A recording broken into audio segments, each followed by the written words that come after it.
غزہ میں اسرائیلی حملے جاری ہے اور ان حملوں کے نتیجے میں ہلاکت و تباہی کا سلسلہ بھی جاری ہے۔ تازہ تشدد کے دورانیے میں اب تک 200 سے 12 سے زیادہ افراد یعنی فلسطینی جاں بحق ہو چکے ہیں۔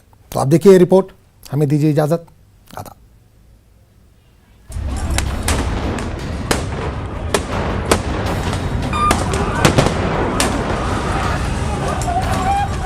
غزہ آج بھی دھماکوں سے دہل اٹھا۔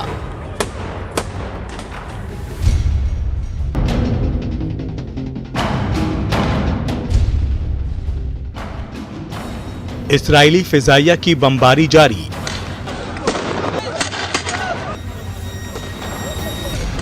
تشدد کی تازہ لہر میں اب تک 200 سے زیادہ فلسطینی ہو چکے ہیں جاں بحق۔ غزہ میں اسرائیل کی بمباری کا سلسلہ جاری ہے۔ غزہ آج بھی دھماکوں سے دہل اٹھا۔ اسرائیلی لڑاکا طیاروں نے غزہ کے ساحلی علاقے میں شدید بمباری کی۔ حملوں کے نتیجے میں کئی علاقوں کی بجلی منقطع ہو گئی اور بڑی تعداد میں عمارتوں کو نقصان پہنچا۔ تازہ حملوں کی لہر ہر گزرتے دن کے ساتھ شدید سے شدید تر ہوتی جا رہی ہے۔ ہلاکتوں کی تعداد میں اضافہ ہو رہا ہے اور عمارتیں کھنڈر میں تبدیل ہو رہی ہیں۔ خوف و دہشت کا ماحول ہے۔ فی الحال جنگ بندی کے آثار نظر نہیں آ رہے ہیں۔ 10 مئی سے جاری تشدد کی لہر میں اب تک 210 سے زیادہ فلسطینی جاں بحق ہو چکے ہیں۔ ان میں 61 بچے اور 36 خواتین شامل ہیں۔ اب تک 1500 سے زیادہ فلسطینی ان حملوں میں زخمی ہوئے ہیں۔ اسرائیل کا دعویٰ ہے کہ غزہ میں اس کے حملوں میں ہلاک ہونے والوں میں بیشتر حماس کے کارکن ہیں اور ان حملوں میں بچوں کی ہلاکتیں غیر ارادی ہیں۔ حماس اسرائیل کے اس دعوے کو تسلیم کرتا ہے۔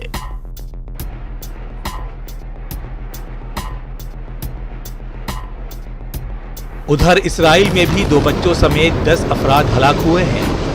عالمی برادری نے خطے میں جاری کشیدگی اور ہلاکت و تباہی پر تشویش کا اظہار کیا ہے۔ امریکی صدر جو بائیڈن نے گزشتہ روز اسرائیلی وزیراعظم بنیامین نتنیاہو سے فون پر بات کی۔ وائٹ ہاؤس کے ذریعے بیان میں کہا گیا ہے کہ فون پر بات چیت میں بائیڈن نے جنگ بندی کی حمایت کا اظہار کیا ہے، تاہم ان کے اس خیال پر اسرائیلی وزیراعظم کے جواب کے متعلق کوئی بات نہیں کہی گئی ہے۔ امریکہ اس تنازع کے حل کے لیے مصر اور دیگر ملکوں کے سربراہان کے ساتھ رابطہ کیے ہوئے ہے۔ اقوام متحدہ نے فوری طور پر تشدد کے واقعات روکنے کی ضرورت پر زور دیا ہے۔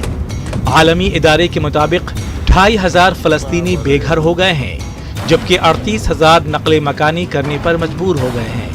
تشدد کے تازہ دورانیے کا آغاز گزشتہ جمعے کو مسجد اقصی میں اسرائیلی پولیس اور فلسطینی مظاہرین کے درمیان جھڑپوں سے ہوا تھا۔ Bureau report, news 18 Urdu.